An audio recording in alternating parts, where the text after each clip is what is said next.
So I'm going to start recording now. Okay. So I just want to show this. there you Right. go.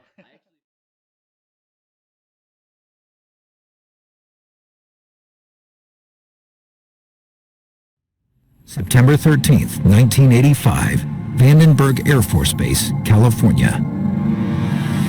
At 12:40 in the afternoon, Pearson straps into his F-15. There's a 2,700-pound, 18-foot-long missile mounted to the jet's center line. At 35,000 feet, he fires.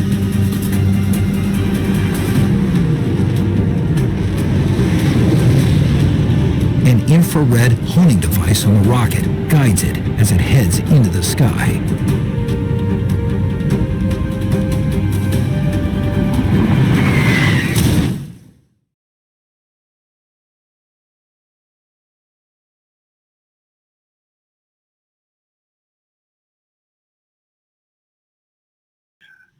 There was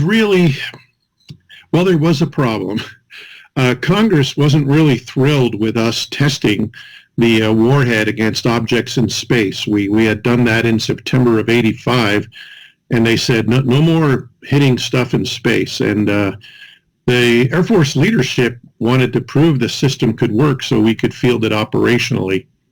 So the problem we faced was we couldn't test it anymore against objects in space. So we did a few shots against points in space to verify the system worked well.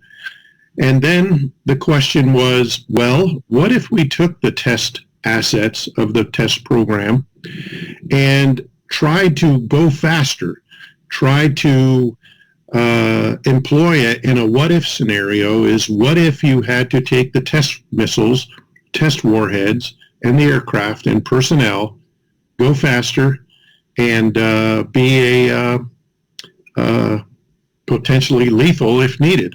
So the problem was, could we do that? And I was given the task of figuring out how to do demonstrations to demonstrate that, whether it could be done or not.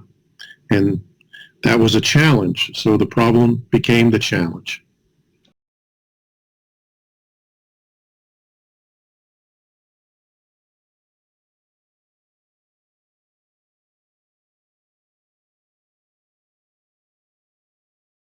Well, I was assigned to the program 1986 through about mid-1988. I was in Cheyenne Mountain, part of the U.S. Space Command team up there. And I was the chief of contingency operations, and my primary job was to provide the operational and technical support for the Mission Operations Center that did the planning for F15 ASAT test missions out of Edwards Air Force Base. So I was a senior captain, about 2 years away from becoming a major when I took on that job.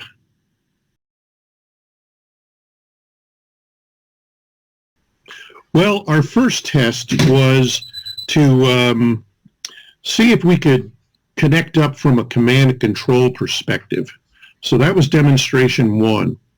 And it was a go fast effort, but it was don't go too fast.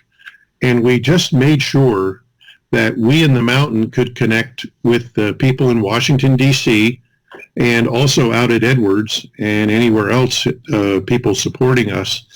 So it was a big comm check and go through the motions of planning a mission and moving the mission plan out to Edwards.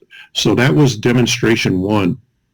Demonstration two followed shortly after that, and that's where we felt we had tabletopped it, we had tested it once, so now we were going to go at game pace in the command and control sense.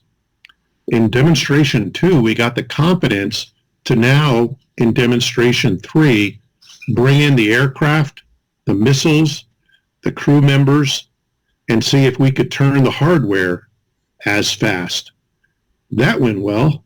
So we were given a bonus demonstration, and that is from start to finish, from task to taxiing out with the missile and warhead on the aircraft, go ahead and go at game pace and see if we could generate these sorties really fast. It was our go fast test, and that went well.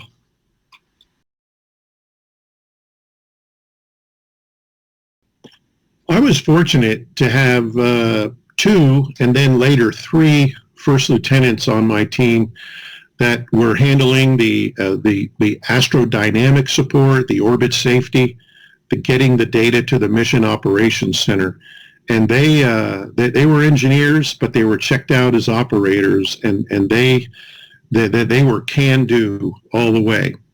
I also had some elders, some astrodynamic expertise, people that served as far back in the 60s who really understood the astroscience of all this. They were amazing and led with great effort. Then there was the contractors. We had Boeing and Vought Aerospace, and at first they were a little nervous about this go fast thing. However, they stepped up because it was a challenge. So I had youthful lieutenants, senior elder astro geeks who were awesome, and contractors who took on the challenge, and everybody got pretty excited about doing this game pace what if drill.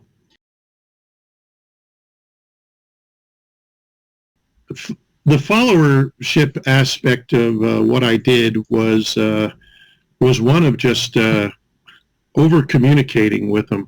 I don't think they ever told me to stop talking, but I really did I tried to be the great communicator. I mean, they called President Reagan the great communicator, so why shouldn't Captain Jack Anthony try to be one?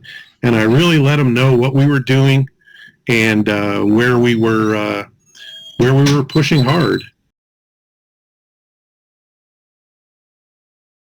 Leading across to other diverse stakeholders was one of the great memories. Like I said, we were leveraging an acquisition program that was in test, and we were saying, hey, let's go gain pace and see what it's like operational. And I had to go to Los Angeles Air Base and meet with the entire program office. And a gentleman named Colonel Brock Strom was the program office director. And what really impressed me is I went into the room and I was one of them, those Space Command guys. And SMC, the Space Division, was not part of Space Command yet.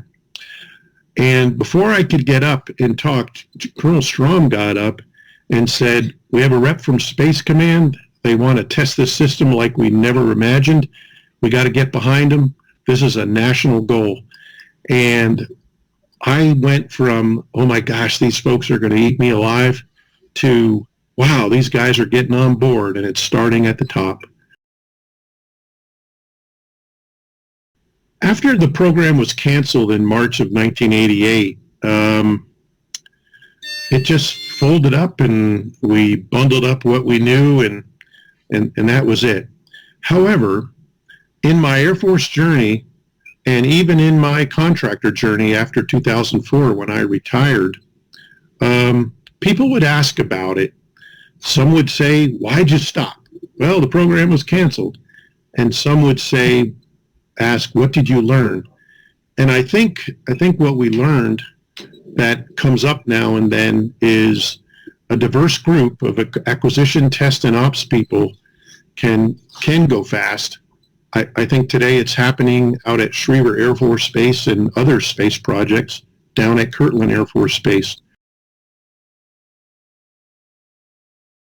The impact of this experience, the 2 years I was involved in F15 ASAT, certainly I developed a great network of friends. General Pearson and I keep in touch monthly. I had an experience which gave me more strength as an Air Force leader. I eventually made major, and I don't know if they treated me different with major leaves, but to have those railroad tracks on my shoulders pulling the strings I was pretty cool.